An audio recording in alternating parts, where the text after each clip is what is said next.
at halftime. Went to go in the second half a little bit. It was just too tight, so we made a decision as coaches that to get Ventrell in. Ventrell played well. He was cleared medically to play. But we just felt like as coaches watching him run a little bit that it was just too tight. So played Ventrell, got him going. And we're currently just kind of being able to test Devin and look at it right now to see if he'll be able to go for us this week. And then Quentin Morris as well being evaluated for an abductor deal. His status is a little bit up in the air right now. You take Devin along with you right now, right? Yeah, we're still working through that and see if that's going to be the best course of action based on how we get some of these evaluations back today. Hey, didn't come up last week, but do you expect Brandon Strange to play again this year? Oh, yeah, I do. Is there after the 4 games best case? Yeah, we didn't, that's going to be it's really going to be week to week. Hopefully the bye gets us a little bit of a jump on that so that he doesn't miss as many games. We're hopeful that after that, but it's definitely up in the air. It could be longer than after the bye. Offensive line struggled a little bit yesterday. How do you get them kind of back to maybe the level they were at in some of the earlier games this season?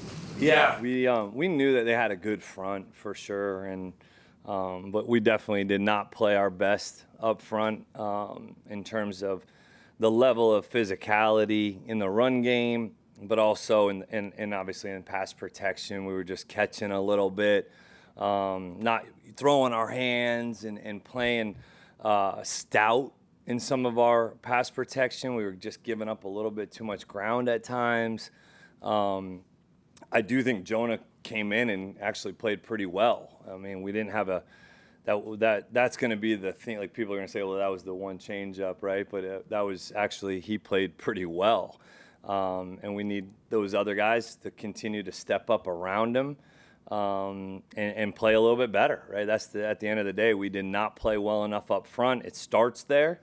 And we did not meet our standards of operating up front. We can help them with some chips and stuff like that, but ultimately, I think those guys understand and they know that we didn't meet a standard, and we got to get back to playing the game that we know how. Maybe we got to practice a little bit more pads during the week or something to get these guys hitting blocks better. We're trying to take care of them, especially with some of the short week that we had this past week, but we got to get back to playing physical and moving the line of scrimmage, especially in the run game. Help did you bring for the 2 tackles in particular comparatively to the previous 5 games? Yeah, I mean, we had a decent amount of chips on. We still had a lot of chips, and it was more some of the games that when they would stunt. Like when you have a chip there and they stunt and twist and game you, the chip's kind of irrelevant at that point when the end that you're trying to chip goes inside and creates penetration. So I mean, we had a lot of chips on. We just also threw the ball a little bit more than we have been in some of the known dropback situations with how the game kind of got in the second half. There were some really good pockets and some well-protected plays, but it was definitely on us a little bit quicker than it has been, and it's really hard to chip inside with the running back. Like, we do teach those guys, if they're ever going through the line of scrimmage on a check down, to always chip color. Like, if there's ever color exposed, that we want to chip that color and put it back on the offensive lineman, specifically the guards. But it's hard to just say, like, 2-jet chip the 3 technique as a runner unless you have a check down that's going through the line of scrimmage. So it's always a balance of how I've been around tackles also that hate chips, that they don't want them because it bothers them knowing that whenever you have like a tight end and a chip alignment, that the end is aware of it, and sometimes they'll use that to their advantage and stun them inside, which did happen a few times yesterday. So it's always finding that balance that you want to try to say, we want to help them, but also we don't want it to become a hindrance in some ways, which it can be. And as for the run game, obviously the first 4 weeks of the season ran the ball very well. Looks like teams got the memo. How do you get that run game going, going up against superior defensive lines? Yeah. Like the Seahawks. Yeah, that's no question. I mean, it's going to be another challenge this week against another really good front. The difference yesterday a little bit was they weren't always committing single high to stop the run. It was still being defended from a shell. And so I think if we would have maybe been able to keep a little bit more, I probably could have ran a little bit more in the second half to keep a little bit more balance. We'd get a good run on a one-back power, and it gets called back because of a illegal formation on the right tackle.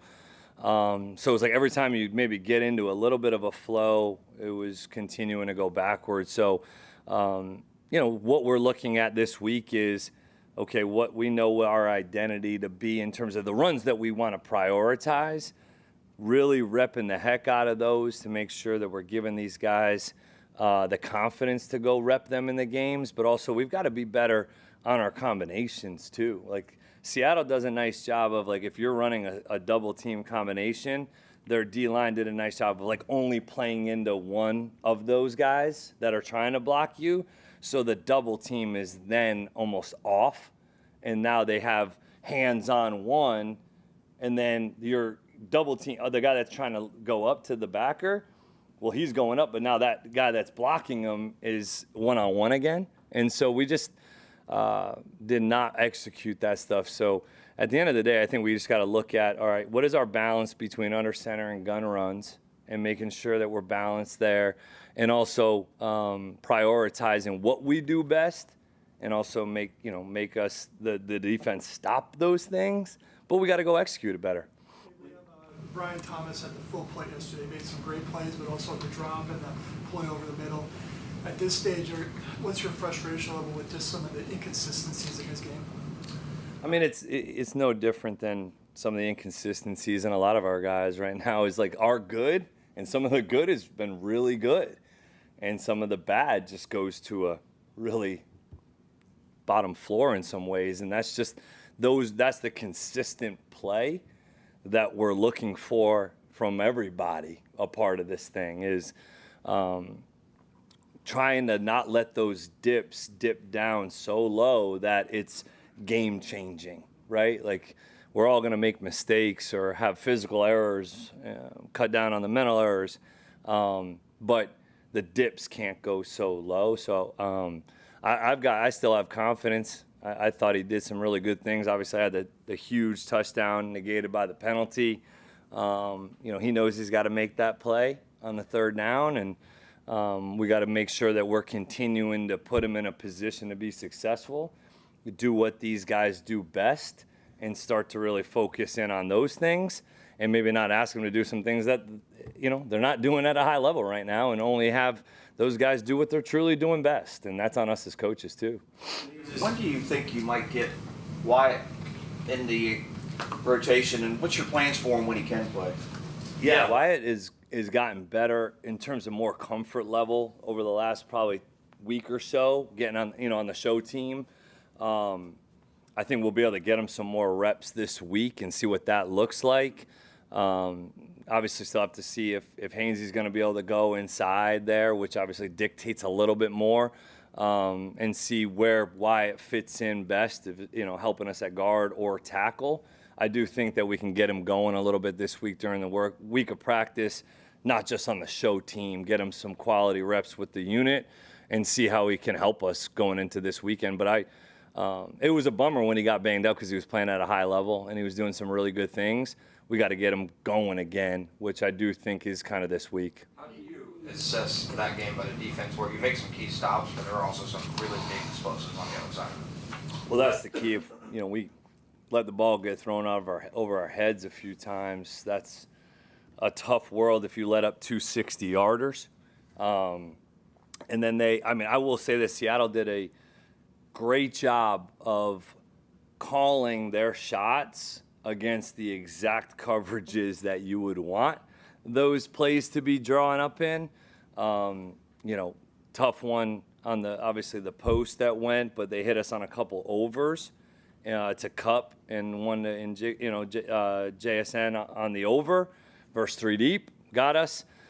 We stopped the run the way we wanted to. We won 3rd down.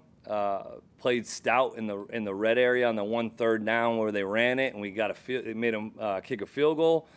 We did some really good things, but ultimately those big plays, man, they're killing us. And so we've got to eliminate those plays, whether it's with the play call, whether it's with the execution of the play call, and understanding maybe what's the shot zone, when are they going to call these shots, and how can we help them from a coverage standpoint. But that's the Achilles heel over the last 2 weeks has been the big plays. When you guys aren't sending pressure and pushing forward, where do you think you guys have to maybe improve that moving forward? We gotta get them a little bit more pressure. Now, here's the deal: is their pass game when it was in the shotgun, or if you were to say drop back, ball's coming out. When they took those shots, those were 7-man max pros, where both tight ends are staying in. You got the back on a hard ball play action. We got hit on 2-man routes a lot yesterday, right? Whether it was the post overs, whether it was this or whether it was that, we got hit on some 2-man routes where the corners are out there one-on-one. And so we have got to make sure we're doing a nice job of mixing up where our cloud is to be able to not let the offense get a beat on where the cloud is going to be, and so they can't pick on the quarter side, if you will. And so it is hard to create a 4-man rush versus max pro. So that is always a challenge. We've got to look at as a defensive staff, all right, where can we maybe create some more pressure? How can we help them create some more pressure, whether it's with personnel or whether it's with pressure? A couple more. To be more decisive. You want him to be more decisive with throws. I think there's definitely a handful of throws that he can look at and say, I either need to take what it is right there in terms of my first or second read, or okay, my first read is not open, maybe pre-snap or as I'm accepting the ball. How can I quickly move on from that read, especially with the pockets? It was a dirty pocket day, and that was the reality. And we've protected at a really high level up until this past Sunday. So I think that's a balance of him now, obviously seeing how that went yesterday, that if number 1 or 2 is open in the read, we've got to make sure we're getting the ball on time and in rhythm. And then on the flip side of it is, if it's a pure progression read where pre-snap, man, that doesn't look too good over here, or as I accept the ball, it's muddy, how quickly can I move on to play on time and in rhythm within the pocket, because that does have to do with the protection, right? The quarterback has a responsibility to be able to progress and have decisions, timing, and accuracy. So there's a handful. I thought he did some really good things as well, made some great plays off schedule, did some really good things, but we got to help him out as well with some of the releases. We got to be better on the perimeter. They had a good plan. They played a lot of cloud coverage, and they were able to rush us with some 4-man rush and get after us. Brian, and then we'll wrap. When you first started working for McVay, was there a project he gave you or a coaching point he gave you that said, I've never thought about that, but also, hey, this guy's really going to help my progress as a coach? That's a damn good question. I think the project that I was responsible for so long was the pass drawings. So I did all the pass drawings for 3 years while I was an assistant position coach there. That opportunity gave me an access to Sean that not maybe every single coach on the staff had, because when you're responsible to draw the passes, you got to hear it from his mouth in terms of the details, the precision, the yardage, the depth, the why. You're getting an inside look at the why behind every pass play. And I think that's probably what maybe helped me the most of anything that I was able to do there, was the little finite details that go into just one play, one pass play, that we all run smash, right? Everybody runs curl flat. Everybody runs these plays, but the detail in which I learned it from him because of my access to working with him. I wasn't saying anything really. I mean, I'm just sitting in there. He's teaching, he's coaching, he's up on the whiteboard. He's showing me clips and film examples so that I can, draw those plays, but also then pull clips of those plays to show, the coaches and the players. So I think it was more so that overall opportunity that I had. Now, it's not a fun job always. You're down on the clock, rushing into meetings at 9 a.m. with past drawings you just finished up, and it's a process. But I think that definitely, that whole opportunity to be able to draw, so much you talk about to young coaches, like learn Visio, learn how to draw. If you can draw, you may always have a job. And that opportunity was always really cool for me. Someone drawing for you? What's that? Do you have someone drawing for you? Tyler Tettleton draws, yeah.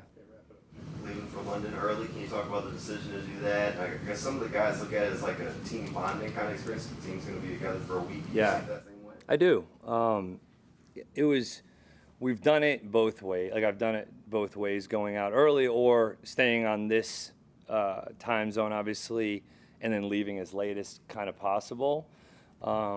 It was just something that when we talked about it in the off season, that this could be a possible opportunity for a new everything to maybe be together for an extended period of time. It just so happens, I told the team that what a perfect time for this to come up, that we're coming off of a tough loss and we've got to face a little adversity as a team. Well, now we're together for an extended period of time in a new setting, in a different place. Obviously, this organization has had a lot of familiarity with making this trip, and I think our ops, travel, everybody that is involved in it is, really gets it. They just get it. They know how to do this trip. So that gave me a lot of confidence to be able to move and say, look, let's go early and let's dive into this thing, get acclimated to the weather, to the fields, to all that stuff, knowing that, man, the field may be a little bit different than what we've been playing in every day here, the weather, the conditions, just the being out there. That was what really went into it, was just try to give these guys, I talked to some of the players in the off season about what they actually liked as well, and it weighed into it. And we tried to make the best decision. We did all the pros and cons from a sports science standpoint. We dove into it. And at the end of the day, I thought it was just a great opportunity for our team to be together and to see if we could, right before the bye, where you're not going to see each other for very long. We just thought it was a great op to get together, to dive into each other. And I do think it came at the perfect time. Coach, thank you. Great. Liam, thank you. Have a good trip.